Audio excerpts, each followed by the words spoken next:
All right, thank you all for coming. We're going to get started with the next talk now by Zach Malinich. He has a slide for his own bio, so I'm not going to read his. Turning it over to you, Zach. Thanks for the introduction. So, like you said, my name is Zach. Online handle is UberZachAttack. Are there any Penn State alums in here? No Penn State alums? All right. Any RIT people in here? Okay, a couple. But yeah, I graduated from Penn State, majored in cybersecurity, and then by trade, I work as a pen tester.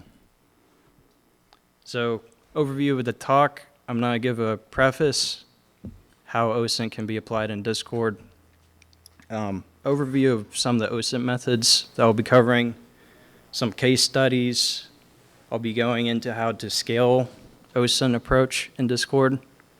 I'm going to show off a real-world example, lessons learned from that, my approach, hypothetically, of course, and then some protections put in place. So, to begin with, currently, I feel like Discord OSINT is currently underutilized and has a lot of potential, but at this current moment, there's a lot of investment needed to do OSINT effectively, and there's also a lot of risks and consequences involved. A lot of this won't be clear until halfway through the presentation, so stay tight. So, OSINT and Discord. I would be mainly focused on people of interest and covering how to search Discord for personally identifiable information, interests and occupations of those people of interest, accounts tied to their real name, even the location that they potentially live in, and information that could be used against that person of interest. So to begin with, the current methods kind of originated from an article from OSINT Curious. Ultimately, I just covered how to search for Discord servers, so mainly focused on using Google Dorks and Google searches for certain servers like Call of Duty gaming Discord servers. There's also the built-in Explore feature within Discord, and there's also third-party sites like Discord B or Discord to search for servers as well. And then for users of importance, it had a main focus on identifying the owners, admins, and mods. But usually that's kind of easy to find since the roles are kind of laid out in a way where the mods are usually at the top of the member list on the right side of the server whenever you're navigating it. So the methods that I want to focus on today are the chat history and the search function, linked accounts, server nicknames, and then one that I'm excited about, mutual servers, that not a lot of people really focus on. So to begin with, the Discord search function, anyone familiar with Google Dorking, this will probably be very similar to that. It has operators, and it really narrows down your search if you're searching for something specific. For example, if you're searching for a specific user, and if they ever sent a link within a chat channel. And then some of the operators, most important ones, if you really want to search effectively, are from. So you narrow down the user that you're looking for. Has. Very important to kind of narrow down any type of media, links, embeds, files, videos, images, anything like that. And then if you're in a really populated server and there's a ton of channels, using in will definitely help if you just want to search channel by channel instead of just getting all the channels all at once. And then you can also use keywords with these searches as well. So for example, specific user password, though I doubt anyone would type their password in Discord, but you can always hope for the best. Also, depending on if you don't get any results, there are Easter eggs within the search function that you can find, hence Empathy Banana. It's one of the Easter eggs you can get, depending if your search fails. So, notable examples from this. First one I have is a picture of someone graduating from college. It is a very big moment, but unfortunately, he kind of didn't have the foresight to realize that he was posting this in a hacker Discord with his full face, his account name, and then also the university where you graduated from. But this is just an example. Looking for images of someone, you might be able to find like a very personal image and then tie everything together. And kind of going back to the search function, as I was saying, it's very important to narrow down your search because, for example, the one user here, they have over 10,000 results. So manually shifting through that is going to take some time. And then bottom example here might be hard to read, but essentially someone posted their company badge within a photo and didn't realize it. So also they had to be warned since it was a hacker Discord. So second important one that I want to point out are linked accounts. Essentially with these, you can link accounts tied to a Discord user, so Spotify, whatever. And as you can see, it's extremely useful. So for this example here, we have their original user, and then looking at their About Me section within their profile, we already have 2 accounts linked that exposes their real name, which is GitHub and Spotify. They also linked a ton of other social media, mainly gaming apps, such as like Battle.net, League of Legends, which kind of exposes like a second online handle that you could search for potentially. Then they also have a third one for Epic Games and PlayStation. And then we can see the original username that they have for their Discord account for Instagram. So in total, we already have about 3 online handles that we can search for, including their real name, that we can tie everything together with. Another one, this one can be useful at times, but linked accounts are a lot better. But in certain cases, you can actually get different online handles from the nicknames that they set for different servers. So a very common use case for this is gaming servers. You have an online handle for Discord, but you go by a different username or gamer tag on Xbox. So you change it in the server that you're in, so it's easier to find people. But with these examples here, the one person here had like 2 online handles for different servers. And on the other side, this person actually had the real name set as their server nickname. So potentially you can find the real name through the nicknames, but it's best to look through the linked accounts and nicknames at the same time. So a quick lesson that I wanted to cover are student hubs. Who here is in a student hub currently in Discord? Okay, a few of you. So quick lesson, essentially allows university students to connect with each other through Discord servers. Initial rollouts were in fall of 2021. And I personally added my own cybersecurity club to the student hub that I was a part of. So what it looks like, this one is for Penn State University, but essentially it's its own little, it's not exactly like a server, but it has a kind of different UI that you can explore.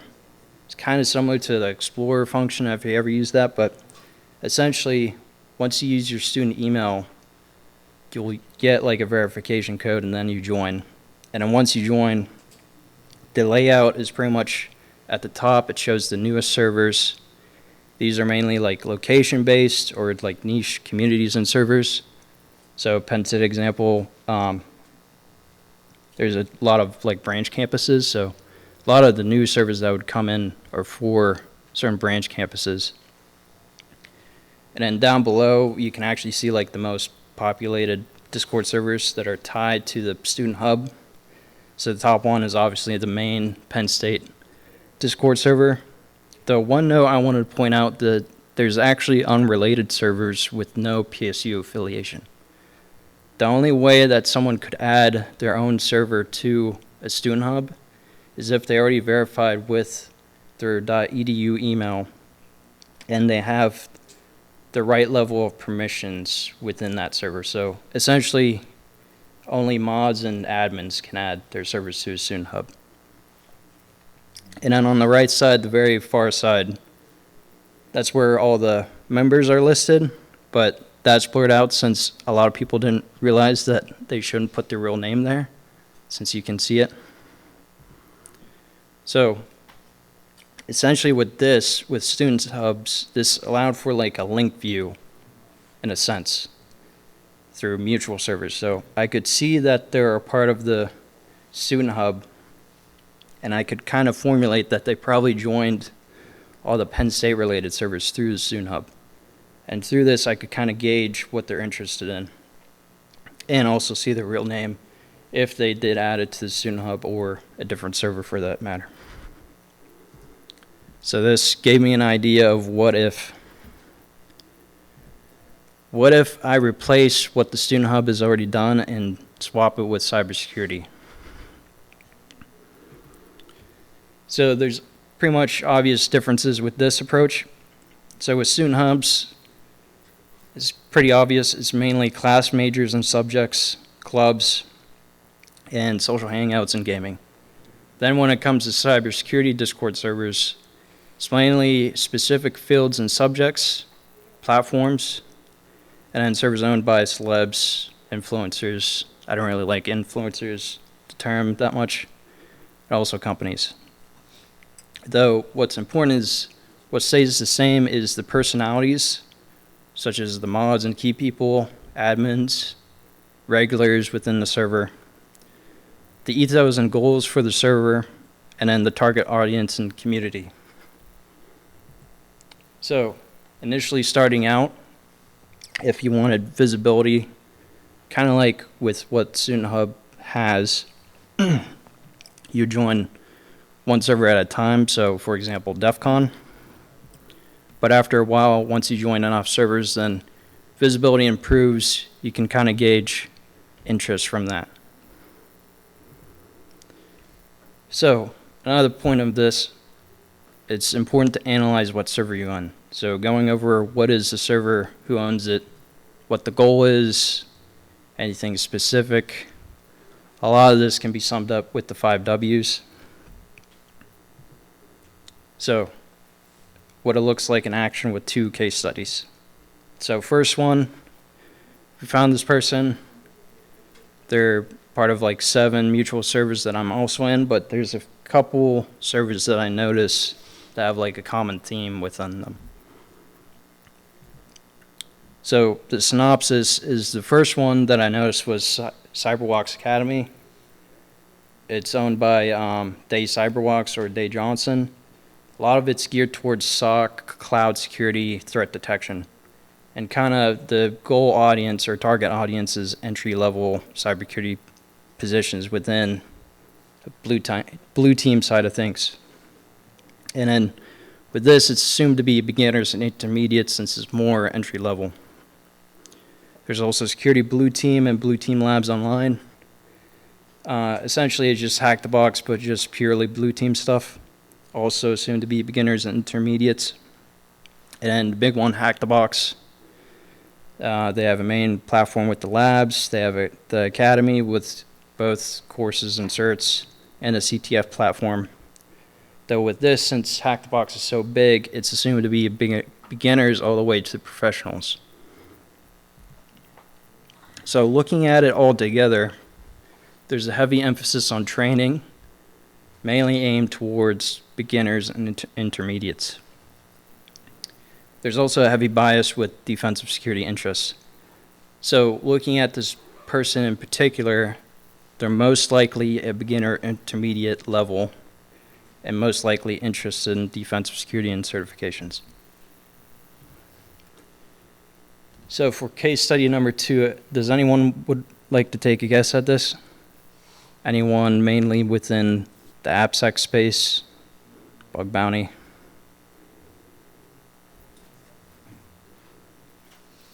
Everyone shy?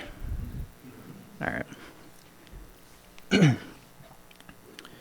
So kind of going back to what I was saying earlier, there's like a common theme that I saw within the mutual servers. So the first one that I saw was the Jay Haddix Discord, owned by Jason Haddix. Through that server, there's a course on bug bounty hunting. So with this, it's assumed to be intermediates and professionals within web app security. There's also Pen Tester Labs, pretty much a web app pen testing training platform. They have training on OAuth's top 10 all the way to code review. So it's assumed to be beginners and professionals in web security. And then Kaido, niche web security tool, pretty much Burp Suite, but in Rust.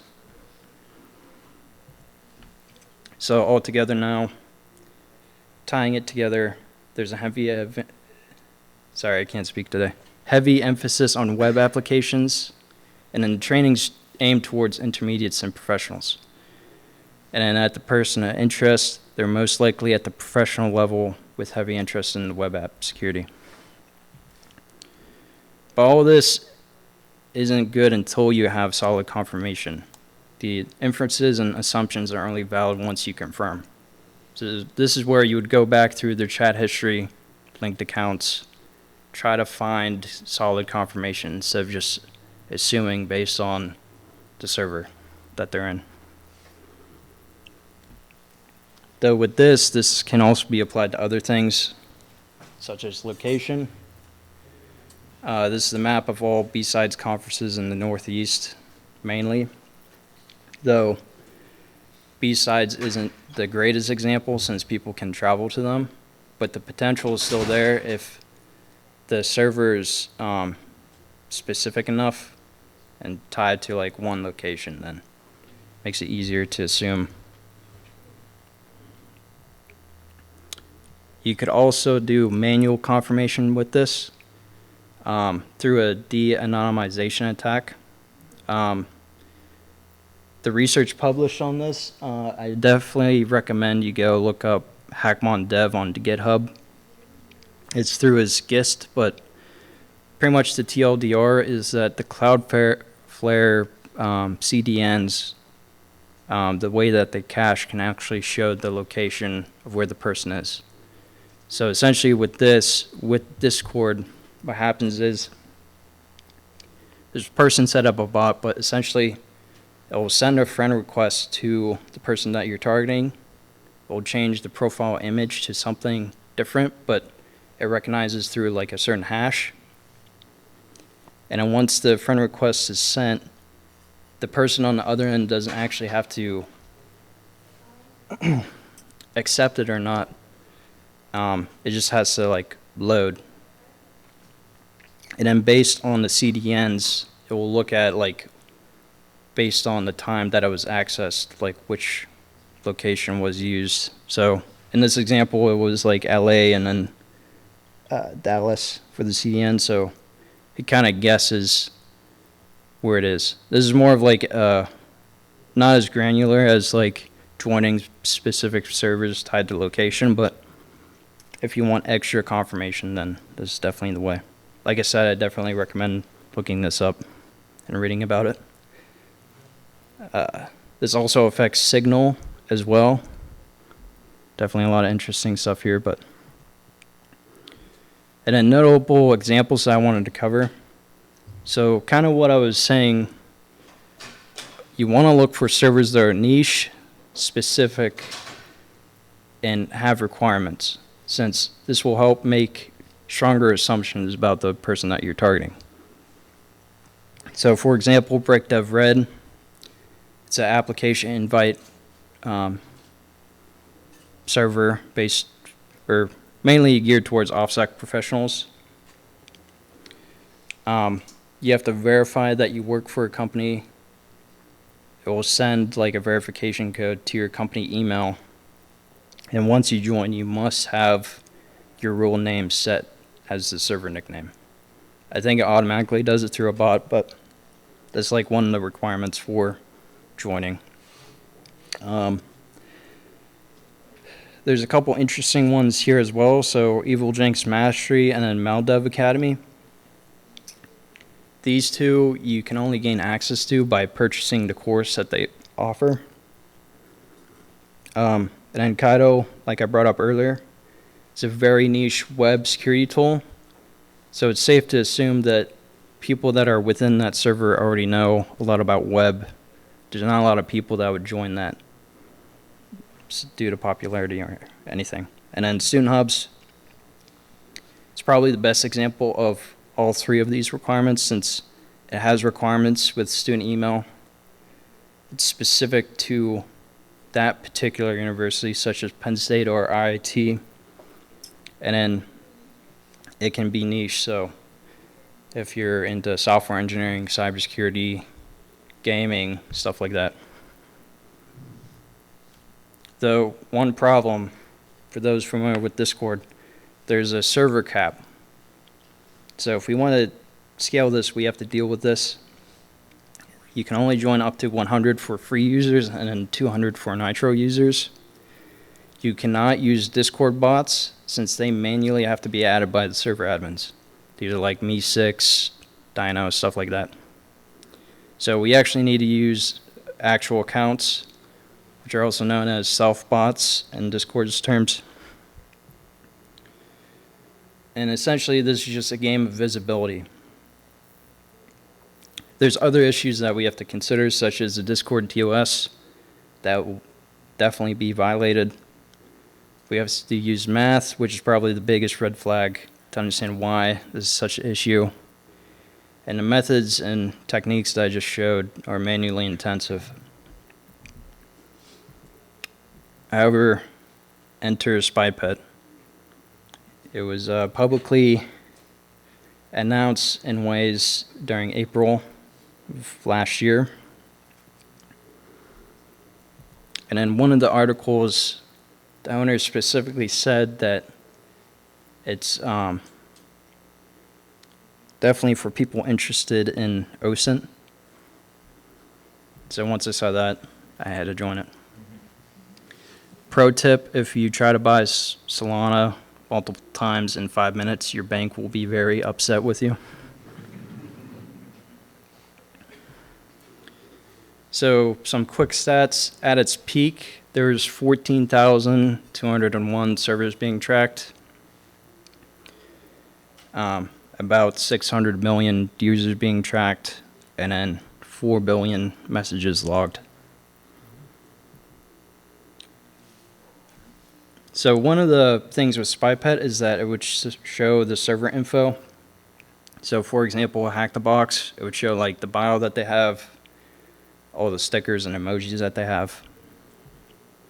It also show like member count and who was online at that time. Another interesting thing that it showed was like server bans, if you wanted to track that.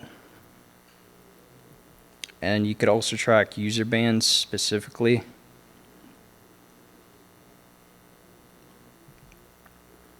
So, of course, I had to look up myself after I stalked my friends on this, but what it showed was your profile, so the About Me section, and then instead of clicking through the different tabs on your profile in Discord, it would just display it all here in one page.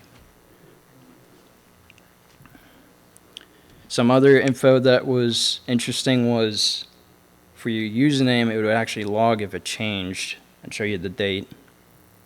And then if you had any server nicknames, it would show where that nickname was from. So a common example is Hack the Box. They have their own Discord bot, but essentially within your account settings, you're given like an API key that you give to the bot. And once it's linked, it will track your rank and different things like your season progress or certifications, stuff like that. Some other useful info was the server info. One of the biggest things that surprised me was it actually tracked when you would leave as well. Though the main selling point was chat history.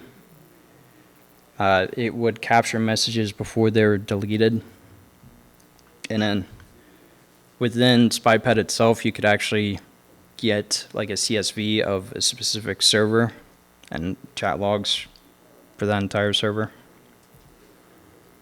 So with this, I did it on Hack the Box, but I did a simple like Control F, look for a keyword. I was able to find it within Discord as well. And it actually worked on me as well. The green highlights I'll cover later since they're really interesting, but The red one was actually a deleted message that I posted. I meant to post it in the private channel. I think I deleted it within 10 seconds or so, but the main selling point being that it could capture deleted messages, it definitely worked. So the fun had to come to an end since Discord found out about it and had to stop the party. So end of the story was the site was taken down, site owner unknown at this point. I have no idea where they're at, and Discord having the final laugh. But what lessons could we learn from this? So the first lesson that popped out to me was OPSEC. There's already a community tracking this before, and they're able to like do OSINT and other things. And pretty much they have like a diagram here, but essentially they looked through Cloudflare name servers.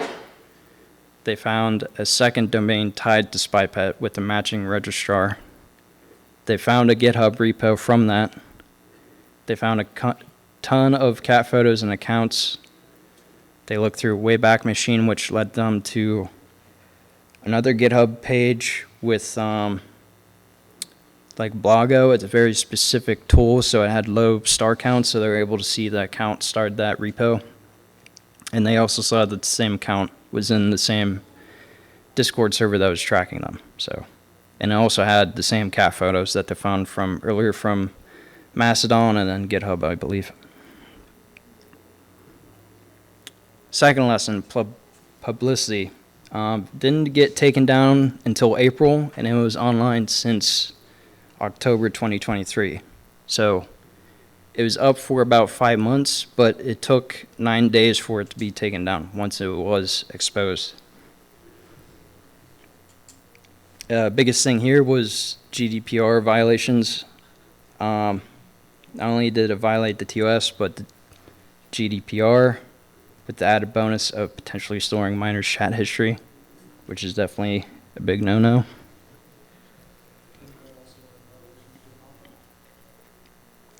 The other lesson was, with the main selling point being logging deleted messages, their original intention for SpyPet was to harass trans people and people of different political beliefs and use the deleted messages as leverage. So once they had a change of heart from harassing to making money, then they made some changes on their site, but Wayback Machine doesn't lie. So what did it do technically right? So main thing that I was kind of looking for was if it was able to track what servers people were in, which it did really well at, even when they left as well.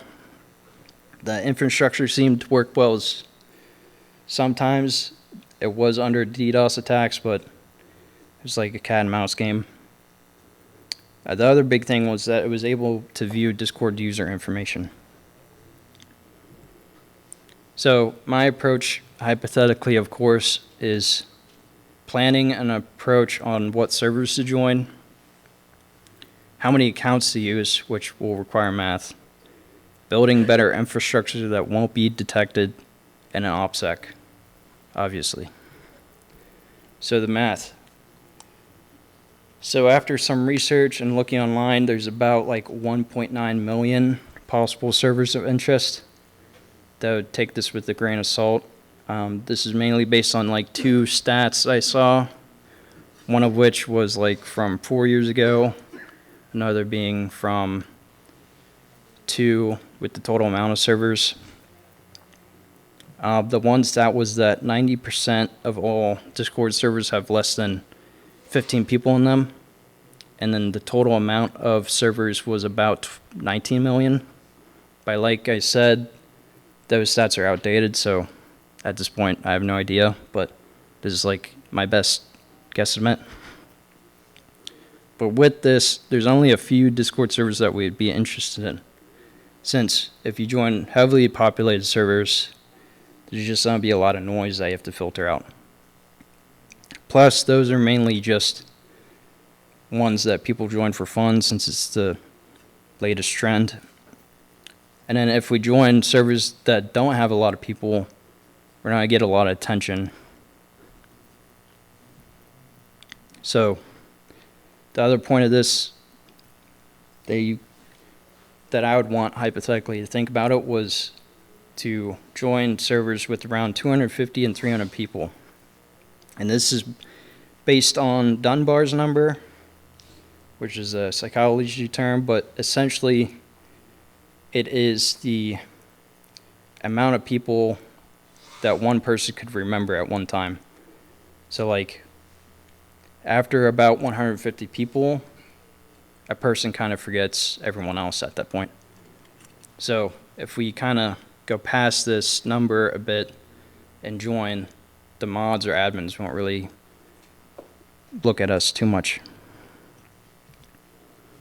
So putting it all together, even if we cut half of those potential servers in half, it's still close to 1 million Discord servers that we would have to join. And with this, we would pretty much need close to 10,000 free accounts or 5,000 paid accounts if you want to up the server cap to 200 with Nitro. But this is already close to 50 grand a month, so not really feasible. And then if we want to be OPSEC safe, practice good sock puppet practices or rules, and then set up multiple cloud instances and set up the infrastructure for it. And then with this, using multiple public IPs, so if Discord does see what's happening and there's about like 4,000 accounts coming from one IP, they're definitely going to raise some questions. And then for perspective, SpyPet had at least 430 or 143 accounts. So definitely puts it into perspective how big this would be with scaling it. So essentially, we'd have to build out a fully functional tool as well. The main three things that I would kind of want to prove, hypothetically, of course, is having like a tagging system where you could categorize the servers, a check system that would check invite links that have been collected and then see if accounts were removed from the servers, and a query system which essentially would just pull user information, messages, stuff like that. Everything else is kind of like buzzwords, but some other ideas if you want to approach this hypothetically, of course. So finished project, just SpyPet but better.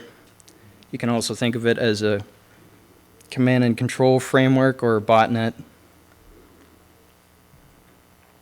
So for OPSEC, so those green messages that I pointed out earlier, those are actually me joining a server, me clicking the invite link and not fully accepting it and joining again. So for a tip, if you want to stay OPSEC safe, only open invite links through unauthenticated sessions or like a private web browser window. And with this, the cool thing about invite links, it will actually show you the server population as well. So this is where you could reference Dunbar's number to see if you should actually join it as well. Though this works both ways as well. If you keep on joining and leaving as well, the mods are probably going to catch on to that. So in this case, Dino, it's a popular moderation tool. They kept on seeing this one member leaving and joining. They would just troll, post like insults or something. So definitely don't do that as well. So for the second tip, if you were to build this out and are worried about other people using these techniques against you, how would you avoid it? So essentially, whatever account that you have using to track servers, messages, people, instead of having one bot fully to like cybersecurity and another one for coding, you would split the two communities together so it doesn't seem like one's just fully focused on cybersecurity. So, for example, if you're targeting somebody in cybersecurity and tracking their servers, the one bot would only have 3 out of the 10 servers that are part of, while the other bot had the other 3. And it would make it really hard for the person to track that. So tip number 3, kind of like I was saying earlier, if you want to avoid Discord discovering your secret botnet, definitely focus on sock puppets and public IPs. So at this point, you might be paranoid. I do have a couple of suggestions for those that are. At the user level, take note of what accounts you link and display on your profile through the connections setting. And also be mindful of what you post in Discord. It is still the internet, of course, so. And if you are a mod or administrator for a server, setting the verification level to highest is definitely the way to go, since it requires a validated phone number for their Discord account. Some optional things as well, if you're really paranoid, turning off direct messages and message requests. This is optional, but definitely required if you're really paranoid. And the only reason why I bring this up is that there's like a workaround that you can do. So in the case that you have someone's username and can't find any chat messages, it will kind of pop up within the search window that the user is there, but no chat messages are there. So you could potentially go to your friends list, start a conversation, put in their username, and then kind of pseudo send a message request, but don't say anything at all because they won't actually get notified. I believe. I haven't really verified this, but once you do this, it will show the mutual servers tab right below the message request. So like I said, those protections are optional, but mainly for the really paranoid. Out of scope ideas, you can consider social engineering with this as well. So using server boost or befriending the admins. The admins are probably less likely to kick you out if you use server boost, since they give perks to the servers. And then wrapping it all up, it is feasible to do OSINT in Discord, like focusing on chat history, linked accounts, server nicknames, mutual servers. To scale it, as shown, requires a lot of preparation and involvement. You might get caught, and it's definitely illegal, so I don't recommend doing it. And I have to give out shout-outs to Brendan, No Texas Speech, who has excellent videos on Discord, and Instantly G. And then final note, SpyPet was not the first. Discord was similar, but it was discovered in 2020. It's very short-lived. There was like an unofficial third one right after Discord, but that never came to be. So main thing with this is that it's possible for other data miners to be undiscovered that might exist currently. And then also the last thing I would like to add is that it's possible to see this capability on other platforms like Gilded. Gilded is pretty much a Discord clone, but I want to anxious to see what it would look like if something does come out for Gilded like this. So with that, this is where you can find me. And yes, you can trust the QR code. It's not a phishing link, but here are my socials and stuff. Thanks for coming to my talk.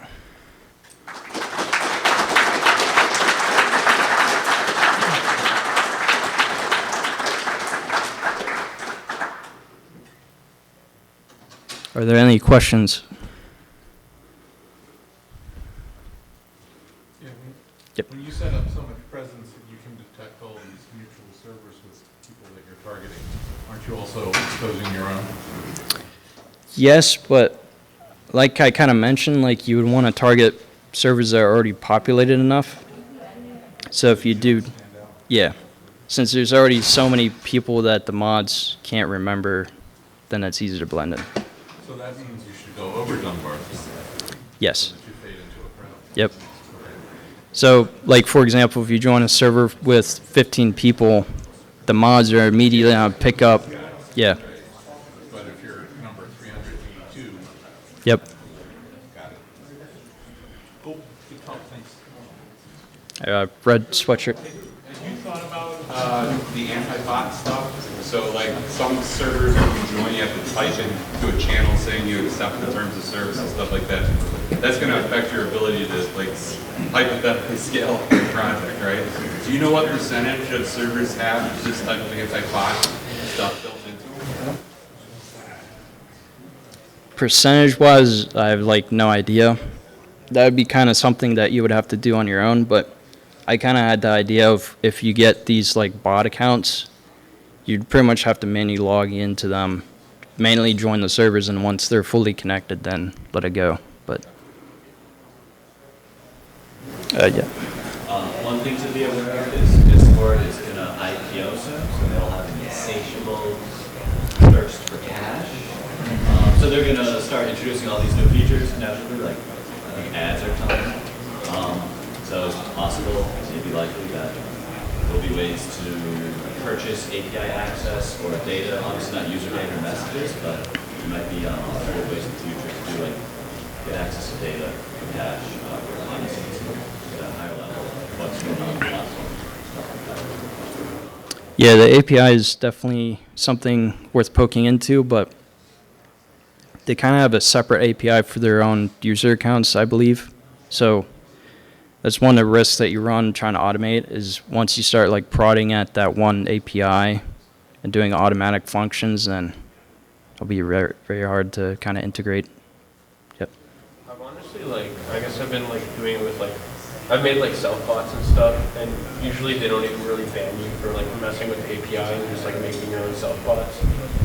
At least up until, I don't know if it's changed recently, but Discord's very as long as you're not putting them out in the news, I don't think they really care too much.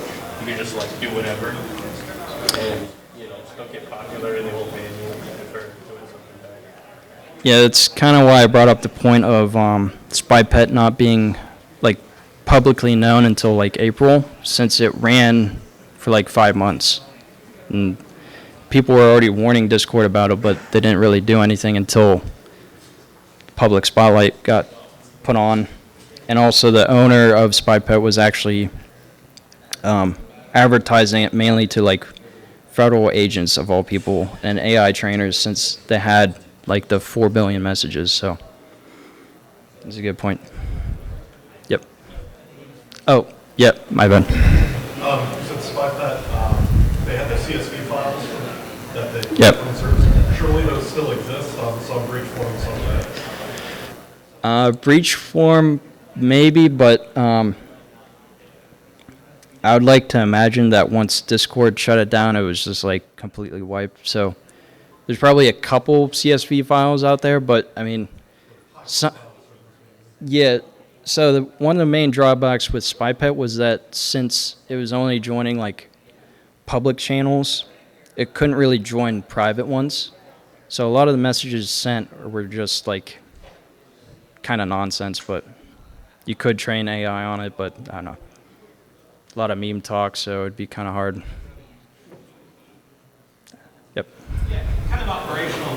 You mentioned in your talk that originally the system design, the Spynet was designed to attack a marginal community, but then they shifted over to make it profit. Yep. Right?